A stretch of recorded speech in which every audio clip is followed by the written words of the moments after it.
నమస్కారం AP journalism వార్తలకు స్వాగతం నా పేరు సుమలత వార్తల ముందుగా హెడ్లైన్స్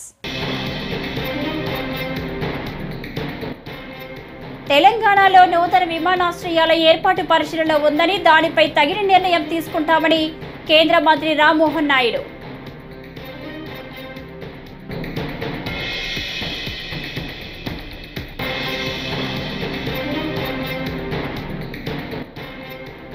నాణ్యమైన విద్యా బోధన ద్వారా ప్రభుత్వ పాఠశాలలపై ప్రజల్లో నమ్మకం పెంచాల్సి ఉందని మంత్రి నారా లోకేష్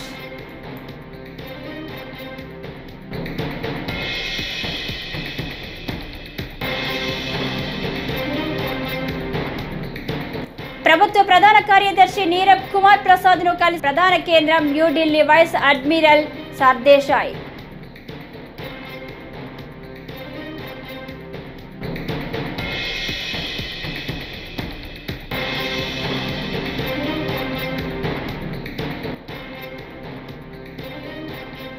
తాడిపత్రిలో అక్రమ ఇసుక రవాణా చేయడం మానుకోవాలని జేసీ ప్రభాకర్ రెడ్డి వెల్లడి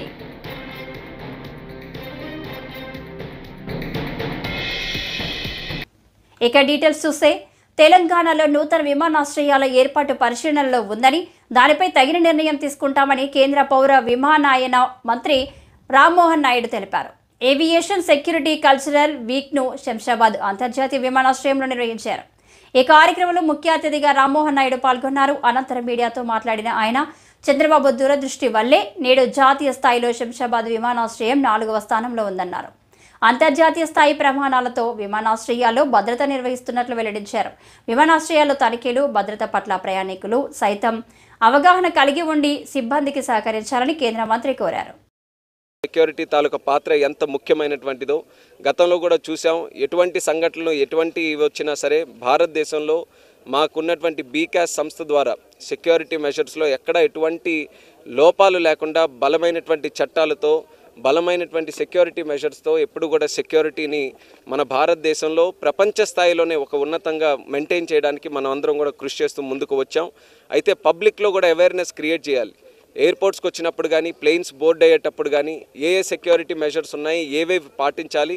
అలాగే మేము కూడా అడ్వైస్ చేస్తున్నాం. మా తరపున సెక్యూరిటీ సిబ్బంది కూడా ఎవరైతే ఉంటారో సిఐఎఫ్ కానీ వాళ్ళు కూడా వచ్చే ప్యాసింజర్స్తో ఏ రకంగా బిహేవ్ చేయాలి, అందరూ కూడా కలిసి ఒక పాజిటివ్ ఎన్వైర్న్మెంట్ ఎయిర్పోర్ట్స్లో కానీ ఏవియేషన్లో కానీ ఏ రకంగా క్రియేట్ చేయాలనేది దాని మీద ప్రత్యేకంగా ఈ యొక్క కల్చర్ వీక్లో ఎన్నో దగ్గరలో చర్చించడం జరుగుతుంది. దేశ స్థాయిలో వివిధ ఎయిర్పోర్టుల్లో కార్యక్రమాలు కూడా దీని గురించి జరిపారు. చాలామంది ముఖ్యమంత్రులు కూడా ఆ కార్యక్రమాల్లో హాజరయ్యారు. రాష్ట్ర ప్రభుత్వాల తరపున మరి ఎమ్మెల్యేలు కానీ ఎంపీలు కానీ అందరూ కూడా ఈ యొక్క కల్చర్ వీక్లో చాలా ఉత్సాహంగా పార్టిసిపేట్ చేసి దీన్ని విజయవంతం చేశారు. దానికోసం ప్రత్యేకంగా అందరికీ కూడా అభినందనలు తెలియజేస్తున్నాను. అలాగే మా సివిల్ ఏవియేషన్ సెక్యూరిటీ కల్చర్ వీక్కి మరి అమిత్ షా గారు కూడా ప్రత్యేకంగా అభినందనలు కూడా తెలియజేయడం జరిగింది. మరి ఈ రకంగా వాళ్ళందరికీ కూడా మరొకసారి నా తాలూకా ధన్యవాదాలు తెలియజేసుకుంటూ మరి నరేంద్ర మోదీ గారు కూడా ఒక పెద్ద కార్యక్రమాన్ని దేశ స్థాయిలో విప్లవంగా ముందుకు నడిపించడం జరుగుతుంది. అది ఏక్ పేడ్ మాకే నామని మన తల్లి పేరు మీద ఒక చెట్టుని నాటేటటువంటి కార్యక్రమం నరేంద్ర మోదీ గారు ప్రారంభించి సెప్టెంబర్లోగా 80 కోట్ల ట్రీస్ని ప్లాన్ చేయాలి, చెట్లు నాటాలని చెప్పి ఆయన కూడా ఒక సంకల్పంతో ముందుకు వచ్చారు. సో దేశ ప్రజలందరికీ కూడా మరి ప్రధానమంత్రి గారి తరపున కేంద్ర ప్రభుత్వం తరపున నేను కోరుతున్నాను, చెట్టుని నాటడం కంటే మరి మంచి కార్యక్రమం ఇంకేది కూడా ఉండదు. కాబట్టి ప్రతి ఒక్కరూ కూడా తల్లి మీద ఉన్నటువంటి ప్రేమని ఒక మంచి సందర్భాన్ని మీరందరూ కూడా ఎంచుకొని ఒక మంచి చెట్టుని నాటి సమాజంలో మన తాలూకా భూమిని కూడా మంచి వాతావరణం క్రియేట్ చేయడానికి మీరందరూ కూడా సహకరించాలని కూడా ఈ సందర్భంగా తెలియజేసుకుంటున్నాను. అలాగే హైదరాబాద్ ఎయిర్పోర్ట్ ఈరోజు మనం చూసుకుంటే దేశంలో 4వ పెద్ద ఎయిర్పోర్ట్. దీనికి పునాది మరి నారా చంద్రబాబు నాయుడు గారు 2000లో నాటడం జరిగింది. ఆయన తాలూకా ఆలోచన ద్వారా మొట్టమొదటిగా మన దేశంలో గ్రీన్ఫీల్డ్ ఎయిర్పోర్ట్ కింద ఈ హైదరాబాద్ ఎయిర్పోర్ట్ రావడం. ఆ రోజు చాలామంది ఎందుకు ఇంత పెద్ద ఎయిర్పోర్టు ఇన్ని ఎకరాలని అన్నప్పటికీ ఈరోజు 4th largest airport in the country అయి one of the top 10 airports in the whole వరల్డ్లో ఈరోజు అయ్యింది. ఇప్పుడు మనం చూసుకుంటే చాలా అద్భుతంగా ఈ యొక్క ఎయిర్పోర్ట్ను కూడా డెవలప్ చేసుకోవడం జరిగింది. కాబట్టి ఈ ఎయిర్పోర్ట్కి వచ్చి ఇక్కడ ఒక కార్యక్రమం జరుపుకోవడం అనేది నాకు కూడా చాలా గుర్తుండిపోయేటటువంటి కార్యక్రమంగా నేను భావిస్తున్నాను. హైదరాబాద్ ఎయిర్పోర్ట్ని డెవలప్ చేస్తాం. అలాగే తెలంగాణలో కూడా పలు సందర్భాల్లో ఇంకెక్కడెక్కడ ఎయిర్పోర్ట్లు వస్తాయన్న ఆలోచనతో చాలా డిస్కషన్స్ కూడా జరిగాయి. సో మా డిపార్ట్మెంట్లో కూడా ఇంకా తెలంగాణలో ఎక్కడెక్కడ ఎయిర్పోర్ట్స్ రావచ్చు అన్న దాని మీద కూలంకుషంగా మేము కూడా స్టడీ చేస్తున్నాం. అతి త్వరలోనే వివరాలు కూడా నేను చెప్తాను. ఖచ్చితంగా నా తాలూకా ఇంటెన్షన్ కూడా ఈరోజు తెలుగు రాష్ట్రాల్లో ఎయిర్పోర్ట్స్ తాలూకా యాక్టివిటీని ఇంప్రూవ్ చేయాలని నేను బలంగా ప్రగాఢంగా దాని వెనక విశ్వాసంతో ముందుకు నడుస్తున్నాను. కాబట్టి తెలంగాణలో కూడా అదనంగా ఎయిర్పోర్ట్స్ని తయారు చేయడానికి నా వంతుగా పూర్తి శాతం కృషి చేస్తాను. అందరూ కూడా దానికి సహకరించాలని కోరుతున్నాను. నాణ్యమైన విద్యా బోధన ద్వారా ప్రభుత్వ పాఠశాలలపై ప్రజల్లో నమ్మకం పెంచాల్సి ఉందని మంత్రి నారా లోకేష్ పేర్కొన్నారు. రాష్ట్రంలో ప్రపంచ బ్యాంకు సహకారంతో అమలవుతున్న supporting Andhra's learning transformation project అమలు తీరుపై పాఠశాల విద్యా అధికారులు సంబంధిత ఏజెన్సీల ప్రతినిధులతో విజయవాడలో మంత్రి సమీక్షించారు. ప్రైవేటు స్కూళ్లకు ధీటుగా ప్రభుత్వ పాఠశాలలు తయారీ చేయాలని సూచించారు.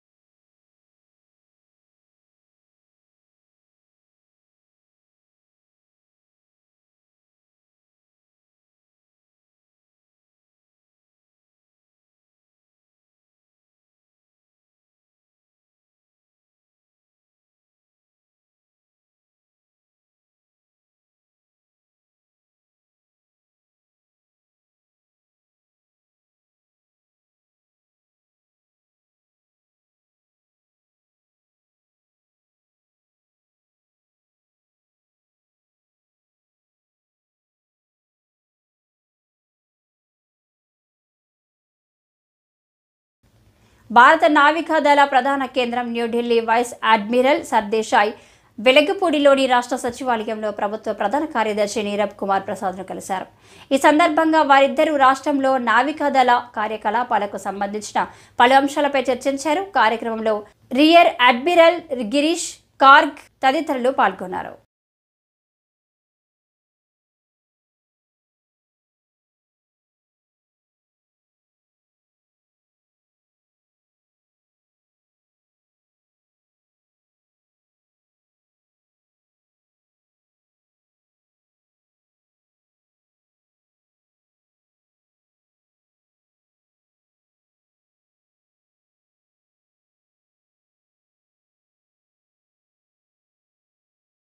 తాడిపత్రిలో అక్రమ ఇసుక రవాణా చేయడం మానుకోవాలని జేసీ ప్రభాకర్ రెడ్డి పేర్కొన్నారు.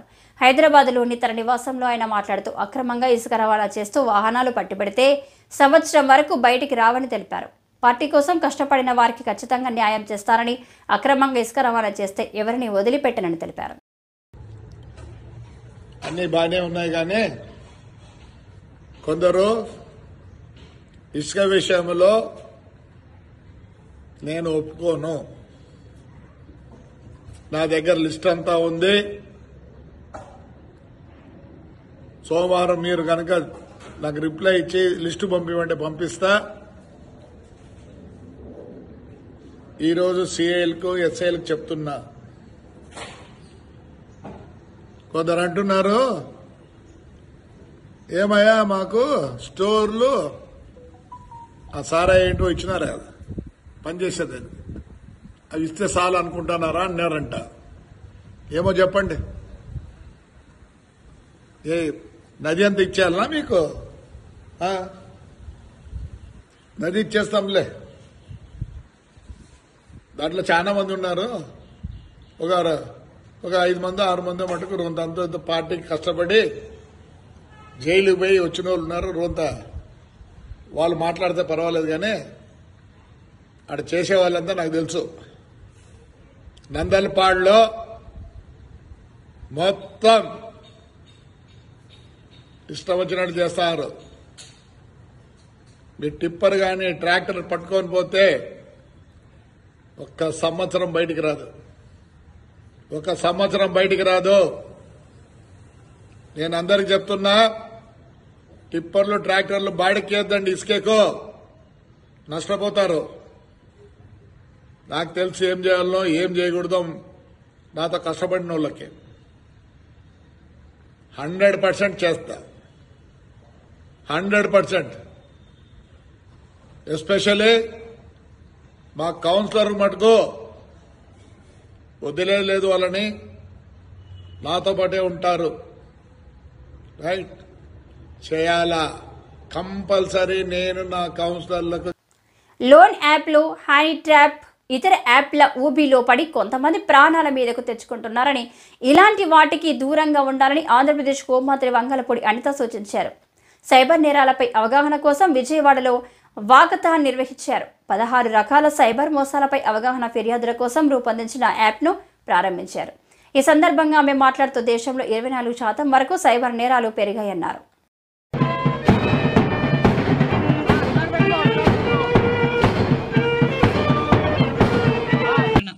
ఎందుకంటే ఒక మంచి కార్యక్రమం శ్రీకారం చుట్టడానికి ఒక సంకల్పం కావాలి. ఆ సంకల్పం నెరవేర్చడానికి చుట్టుపక్కల ఉన్న అందరూ కూడా సపోర్ట్ చేయాలి. ఈరోజు సిపి గారికి సపోర్ట్ చేసిన మా పోలీస్ కుటుంబ సభ్యులందరికీ కూడా పేరు పేరున నేను ధన్యవాదాలు, నమస్కారాలు తెలియజేసుకుంటూ ఈరోజు ఈ కార్యక్రమానికి ముఖ్య అతిథులుగా విచ్చేసిన పెద్దలు సోదరులు బండ ఉమా గారికి, సోదరులు గద్దె రామ్మోహన్ రావు గారికి, అదేవిధంగా కలెక్టర్ సోదరి మన సృజన గారికి, అదేవిధంగా కమిషనర్ గారికి, అదేవిధంగా డీసీపీస్ వేదికలు అలంకరించిన డిపిసిపిలందరికీ, గౌతమ్ శాలి గారికి, హరికృష్ణ గారికి, చక్రవర్తి గారికి, రాణి గారికి అందరికీ కూడా పేరు పేరున ధన్యవాదాలు, నమస్కారాలు తెలియజేసుకుంటూ ఈ కార్యక్రమానికి విచ్చేసిన అందరికీ కూడా, ముఖ్యంగా పిల్లలందరికీ కూడా, విద్యార్థులందరికీ కూడా పేరు పేరున ధన్యవాదాలు, నమస్కారాలు. టెక్నాలజీ పెరుగుతోంది, మనుషుల మధ్యలో అనుబంధాలు, ఆప్యాయతలు పెరుగుతున్నాయో తగ్గుతున్నాయో మీ అందరికీ తెలుసు. కానీ కమ్యూనికేషన్ అన్నది ఎంత స్పీడ్గా ముందుకెళ్తుందో మనందరికీ తెలుసు. అయితే టెక్నాలజీ పెరుగుతున్న టెక్నాలజీ దృష్ట్యా అది మనకు ఉపయోగపడాలి. కానీ రోజు రోజుకి పెరుగుతున్న టెక్నాలజీ అది కొత్త పుంతలు దొక్కి ఓవరాల్గా చెప్పాలంటే మన మనుగడకే ప్రశ్నార్థకంగా మారే పరిస్థితి ఈరోజు రాకూడదు అని ఒకే ఒక ఉద్దేశంతో ఈరోజు ఈ కార్యక్రమాన్ని ఏర్పాటు చేయడం జరిగింది. ఒకసారి హోమ్ మినిస్టర్గా బాధ్యతలు తీసుకున్న తర్వాత ఈ సైబర్ క్రైమ్ గురించి చూస్తూ ఉంటే సుమారుగా ఈ 4 నెలల్లో దగ్గర 1,1730 కోట్ల రూపాయలు ఓన్లీ సైబర్ క్రైమ్లోనే చేతులు మారిని పోయినాయి అనే సంగతి తెలిస్తే నిజంగా ఆశ్చర్యం అనిపించింది. 4 months గ్యాప్లోనే మొత్తం ఇండియా లెవెల్లో. అంటే ఒక అవేర్నెస్ ప్రోగ్రామ్స్ ఉన్నాయి, సైబర్ క్రైమ్ కోఆర్డినేషన్ సెంటర్స్ ఉన్నాయి, 1930 కాల్ సెంటర్ నెంబర్ ఉంది. ఇవన్నీ ఉండి కూడా పోనీ ఎవరో చిన్నపిల్లలు లేకపోతే చదువు లేని వాళ్ళు ఈ సైబర్ క్రైమ్లో ఇన్వాల్వ్ అవుతున్నారు, లేకపోతే వాళ్ళు బారిన పడుతున్నారు అన్నది కాకుండా పెద్ద పెద్ద డాక్టర్స్, ఐపీఎస్ ఆఫీసర్స్, ఐఏఎస్ ఆఫీసర్సే ఈ సైబర్ క్రైమ్ బారిన పడడం అన్నది చూస్తూ ఉంటే ఇది ఎంత మేరకు పెరిగిపోయిందో మనందరం కూడా అర్థం చేసుకోవచ్చు. వైసీపీ ఎమ్మెల్సీ దువ్వాడ శ్రీనివాస్ ఇంటి వద్ద అర్ధరాత్రి వరకు ఆయన కుమార్తెలు తండ్రి కోసం నిరీక్షించారు. ఈ ఘటనపై ఆయన భార్య దువ్వాడ వాణి స్పందించారు. ఈ మేరకు టెక్కలిలో ఆమె మీడియాతో మాట్లాడుతూ విలువలతో రాజకీయాలు చేస్తున్నామన్నారు. తన భర్త శ్రీనివాస్ వల్ల తన కుటుంబానికి అన్యాయం జరుగుతుందని, పిల్లల భవిష్యత్తు నాశనం అవుతుందన్నారు. న్యాయ పోరాటం చేస్తామని ఆమె తెలిపారు.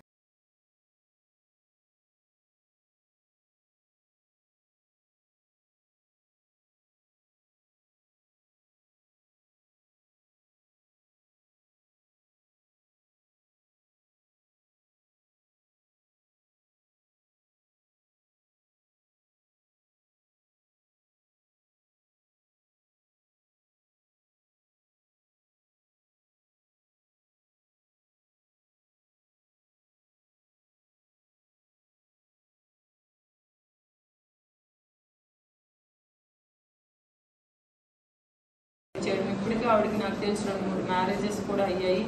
అలానే ఆవిడ ఇల్లీగల్ అఫైర్సే కాకుండా ఆవిడ వృత్తే అది చాలా దారుణంగా దాని మీద పబ్బం గడుపుకొని డబ్బులు గడించుకునే తత్వం ఆవిడ. కాబట్టి మేము పిల్లలు మేము కూడా ఇమ్మీడియట్గా అలాంటి పనులు ఇక్కడ చేస్తే మా లైఫ్లు డ్యామేజ్ అవుతాయని ఒక ఆలోచనతోనే పిల్లలు నేను వెళ్ళి అక్కడ వాళ్ళ ఫాదర్తో మాట్లాడదామని చెప్పడం జరిగింది. అయినా ఆయన బయటకు రాకుండా లోపల ఉండిపోయి పిల్లలకు రోడ్డు మీద పెట్టడం జరిగిందండి.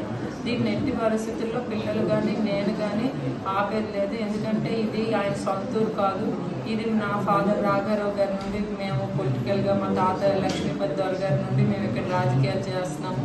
100 ఎకరాల ఆస్తులు అమ్ముకొని మేము విలువలతో ఉన్నాము. మా లాంటి ఫ్యామిలీలోనే ఇలాంటి డ్యామేజ్ జరిగితే నా పిల్లల భవిష్యత్తు పోద్ది. కాబట్టి ఎట్టి పరిస్థితుల్లో దీనికి ఒక ఎండ్ పాయింట్ వచ్చినంత వరకు మాత్రం మేము ఆగేది లేదండి. అనుమతులు లేని ఇసుక రీచ్లను వెంటనే సీజ్ చేయాలని ఎమ్మెల్యే జేసీ అస్మిత్ రెడ్డి మైనింగ్, మున్సిపల్ అధికారులు, పోలీసులను ఆదేశించారు. నందలపాడులోని ఇసుక రీచ్లను ఆయన పరిశీలించారు. అక్కడ కొందరు అక్రమార్కులు అనుమతులు లేకుండా ఇసుక రీచ్ నిర్వహిస్తున్నారని తెలుసుకున్న ఎమ్మెల్యే అక్రమంగా నిర్వహిస్తున్న ఇసుక రీచ్లను సీజ్ చేయాలని అధికారులను ఆదేశించారు.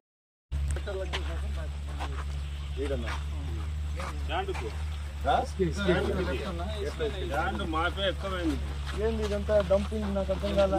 ఎందుకు డంపింగ్ లేదు, ఫోన్ చేసి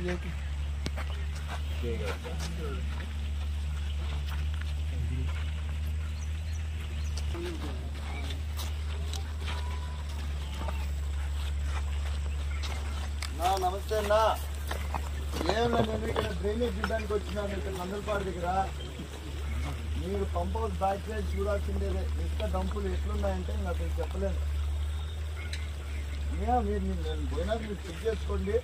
నైట్ టైం చూస్తున్నారంటే అది చూడాల్సిందే. వాళ్ళకి రెడీగా పెట్టుకున్నారు ఎత్తేదానికి, డంపింగ్ చేసి పెట్టుకున్నారు. చూడండి అన్న మీరు నైట్ టైం చెక్ చేయండి. ఏం నామూసి లేదు, నాకు ఫోన్ కూడా అవుతుందా. బండి లోపల పెట్టాల్సిందేదే.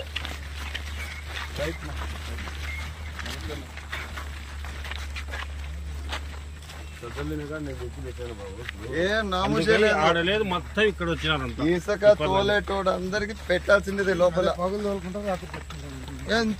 ఇంత డంపింగ్ చేసినా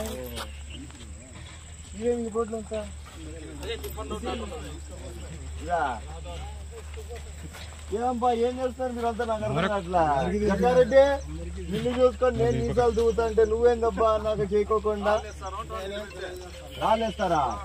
రాలేస్తే నువ్వు దారి దోపిడీలకు పాల్పడుతున్న 2 నిందితులను అరెస్టు చేసినట్లు నరసరావుపేట రూరల్ సిఐ శ్రీరామకృష్ణ తెలిపారు.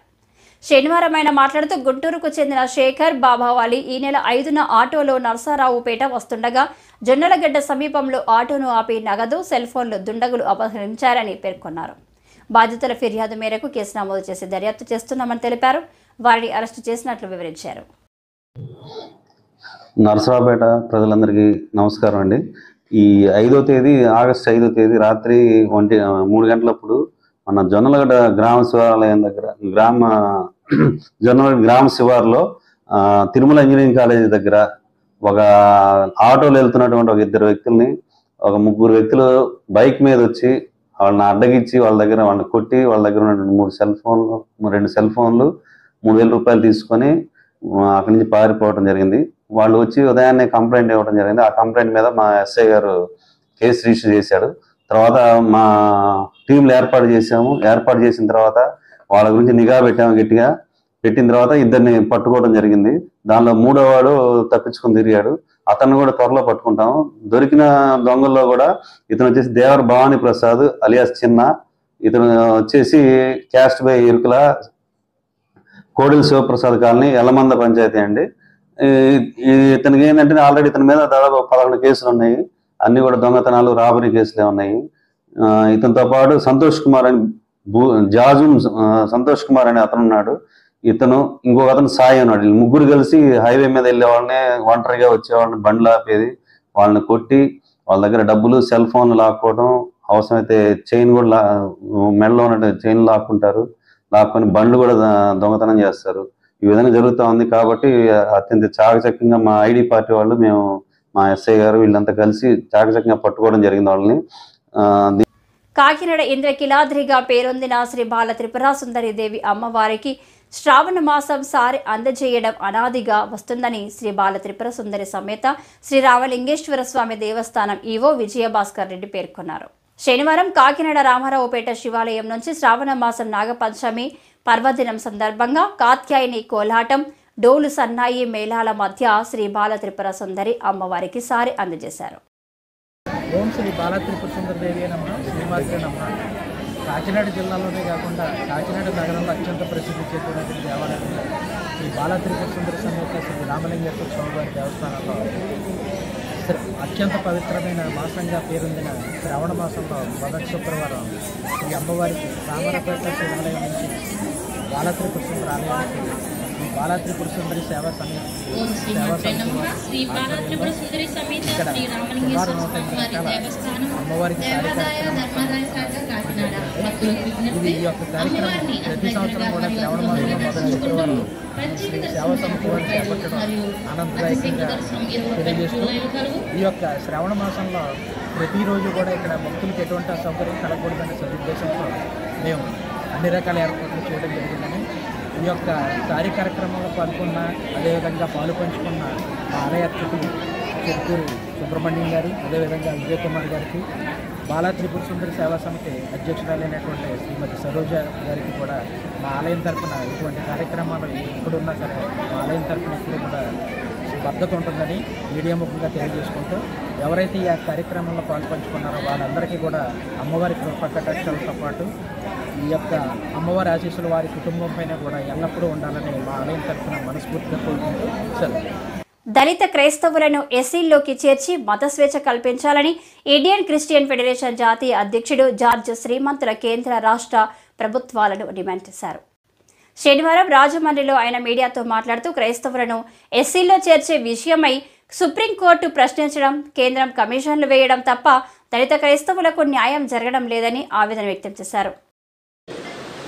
దళిత క్రైస్తవుల విషయమై మౌనము దాల్చినటువంటి కేంద్ర రాష్ట్ర పాలకులకు మా విన్నపాన్ని తెలియపరచాలని చెంచుల కులములు మత స్వేచ్ఛను అణిచివేసినటువంటి రాష్ట్రపతి ఉత్తర్వులు 1950 SC 3వ పేర రాజ్యాంగంలో లేని దానిని రాజ్యాంగంలో చేర్చి రాష్ట్రపతి ఉత్తర్వులు బాబు రాజేంద్ర ప్రసాద్ గారు రాష్ట్రపతి గారు ప్రధాని జవహర్లాల్ నెహ్రూ గారి యొక్క వారి సారథ్యంలో 1950 ఆగస్టు 10వ తేదీన దళితులకు మత స్వేచ్ఛను ఈ అమెండ్మెంట్ వలన కోల్పోయినటువంటి ఉదయగిరి నియోజకవర్గంలోని 8 మండలాల కన్వీనర్లు అందరం కలిసి తెలుగుదేశం పార్టీని ముందుకు తీసుకువెళ్తామని వింజమూరు మండలం టీడీపీ కన్వీనర్ గొంగటి రఘునాథరెడ్డి అన్నారు. వింజమూరు టీడీపీ పార్టీ కార్యాలయంలో శుక్రవారం ఏర్పాటు చేసిన మీడియా సమావేశంలో ఆయన మాట్లాడుతూ కొన్ని ఛానళ్లు కావాలని ఉదయగిరి ఎమ్మెల్యే కాకర్ల సురేష్పై తప్పుడు ప్రచారాలు చేస్తున్నాయన్నారు. మేమందరం కలిసికట్టుగానే ఉన్నామన్నారు.